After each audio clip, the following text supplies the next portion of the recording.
Easter Monday, April 9th, 1917, at 5:30 a.m., facing a cold and sleet-filled wind, the Canadians, the leading elements of the infantry, climbed over the parapet, over their trenches, up through the tunnels that were halfway across no man's land, and the Battle of Vimy Ridge happened.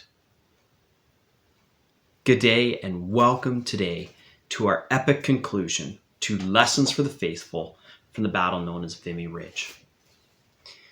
This is the moment that we've kind of been waiting for. There's the artillery buildup. There's the generals getting the men ready. There's been the trench raids, and as tough as that is, that's not the combat of the actual day. But here, the 4 divisions of the Canadian troops spanning the whole country, many of them still recent immigrants to Canada, climb over and attack the German positions. Large masses of soldiers, but really broken down into individual size, platoon size units of about 30 men, and then broke down even further into little groups of squads of soldiers working together. And then when the day ended, 3 days later, they looked up at the top of the ridge, and there's one soldier, I'm just paraphrasing, he said he looked around and all he could see was Canadians at the top of the ridge. And then when they looked out beyond the ridge, they saw a color they hadn't seen for a long time. Because on their own side, mostly what you saw was gray, because it was mud. Mud upon mud and filth and squalor. But from the top of the ridge, they looked out and they could see green fields. They saw the countryside once again, and now they held the strategic high point. Is there lessons we can learn from that? Well, that's part of what we're doing here through this entire series. Another part that we need to mention is there were incredible acts of bravery at Vimy Ridge. In fact, there were 4 Victoria Cross winners, which is the highest award you can receive in the British Empire. 4 of them awarded to Canadians that day. Their names are Thane Mcdowell. We have Willie Milne, John Pattison, and Ellis Sifton.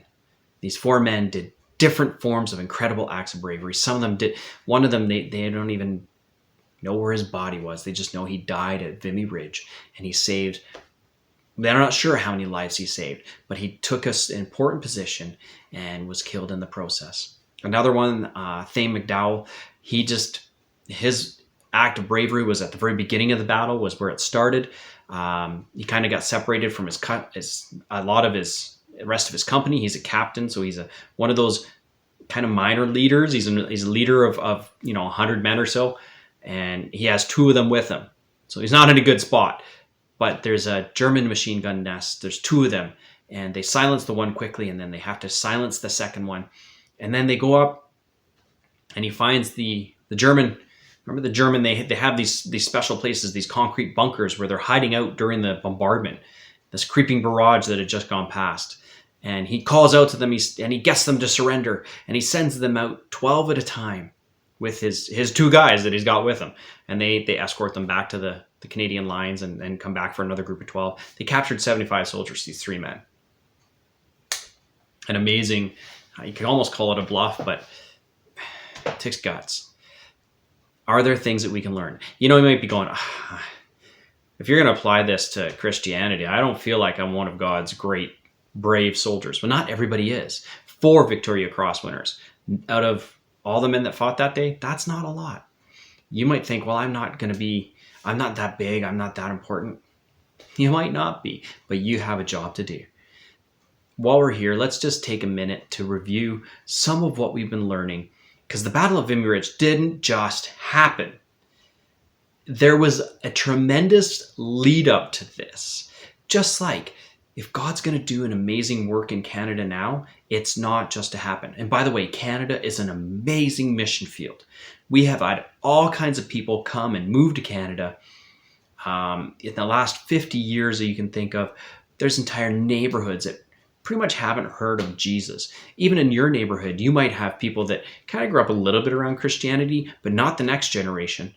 The youngest generation out there now is considered post-Christian. They're living in an era where Christianity has hardly any influence in the culture.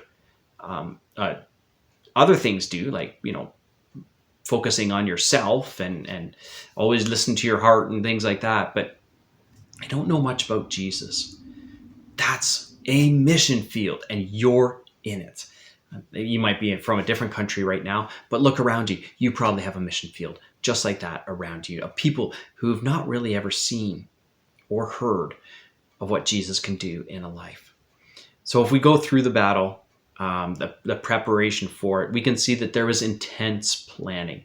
And included in that intense planning was an honest assessment of the failures and successes of the previous battles. We are in a moment of history right now where the church has an opportunity to look at what it was doing and where it can go. And I say where it can go because there's a lot of churches that are trying to get back to normal. They're trying to restart all the programs that they were doing before.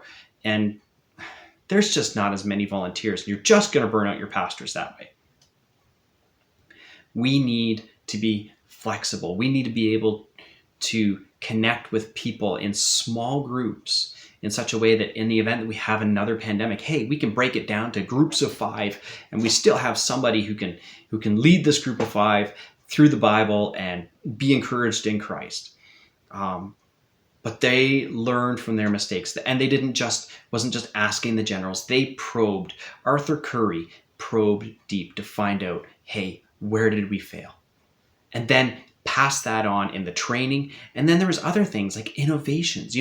There was great innovations, and teamwork were hallmarks of this battle. The Creeping Barrage, where the artillery was blasting just ahead of the soldiers at a solid pace, so the soldiers don't outrun the artillery and get blown up, but at the same time are still protected and ready to pounce on the enemy as soon as that artillery passes by. There's even a shell that I haven't even really talked about that had a special fuse that exploded on contact so that the barbed wire was removed out of the way. And that's just what needs to happen, is sometimes we need some of those barriers removed and taken out of the way.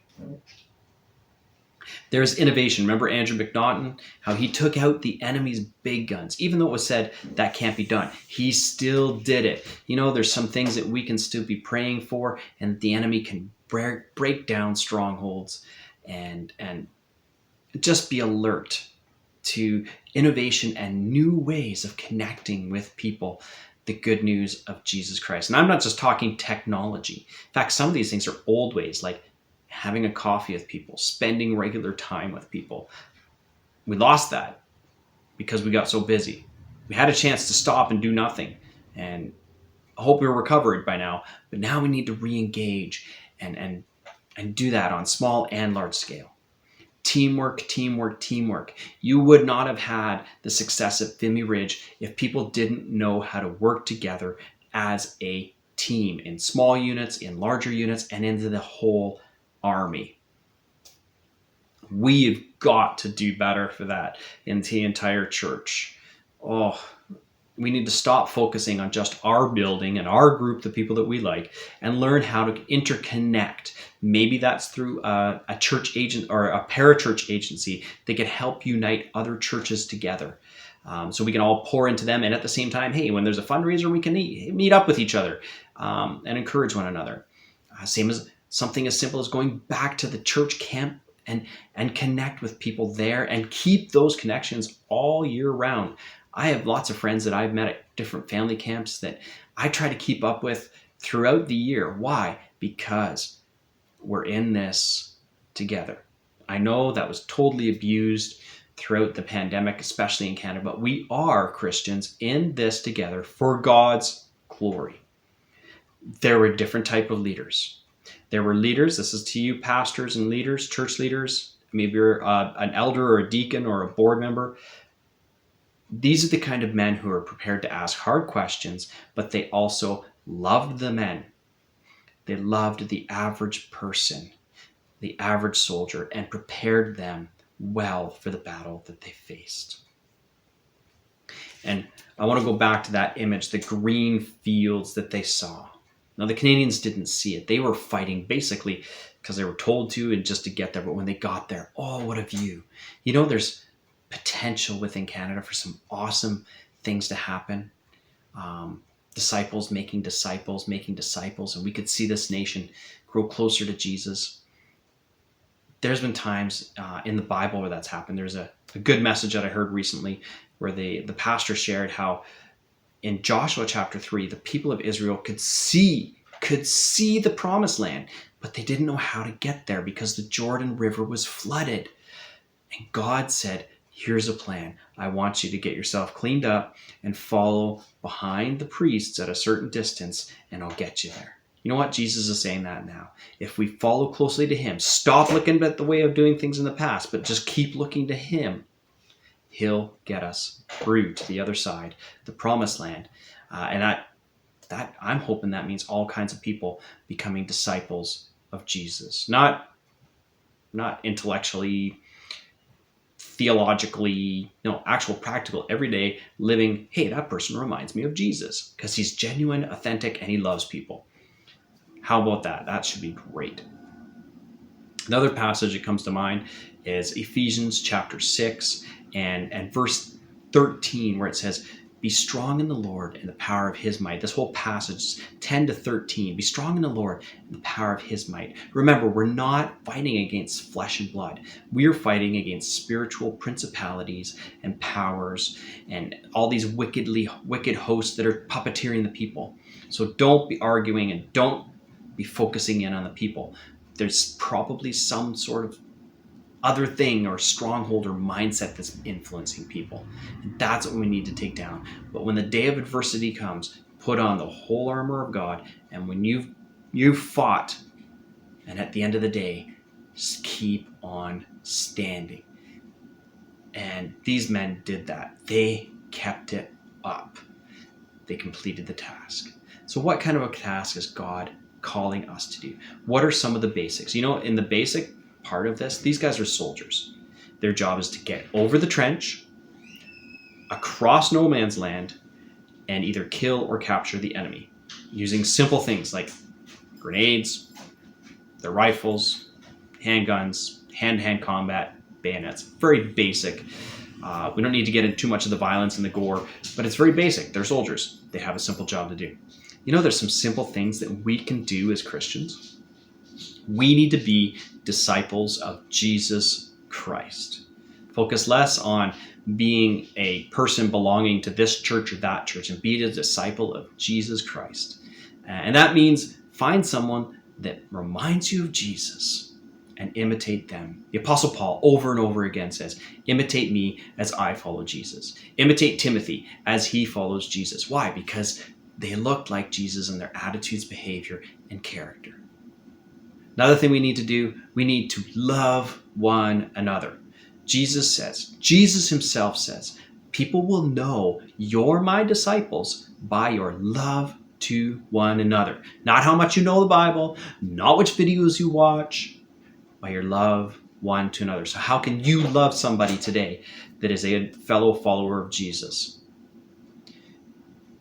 Another thing we need to do, Jesus told us at the very end, before he went up, he said, go and make disciples of all nations, teaching them my commandments, how to observe them, and baptizing them in the name of the Father, the Son, and the Holy Spirit. How do we do that? We help make disciples of Jesus. We point them to Jesus. We show love to them. We explain to them that the Bible is not just a set of rules to follow. It's a way to communicate with God, and he's trying to communicate with us, helping us to live in a way that is best for our relationship with God and with each other. In fact, that's what the 10 Commandments is. How to live with God and how to live with each other. And to realize that it's not in our own strength, but that God gives us his very Spirit to dwell within us so that we can love like he loves because he's loving through us. We can have faith because his faith is flowing through us. I want to thank you for joining with me on this journey back 105 years ago to this battle that helped forge a nation. And let's just see if we can apply some of these principles in our own lives, in our own churches. Let's just see what God can do. Have a good one. God bless.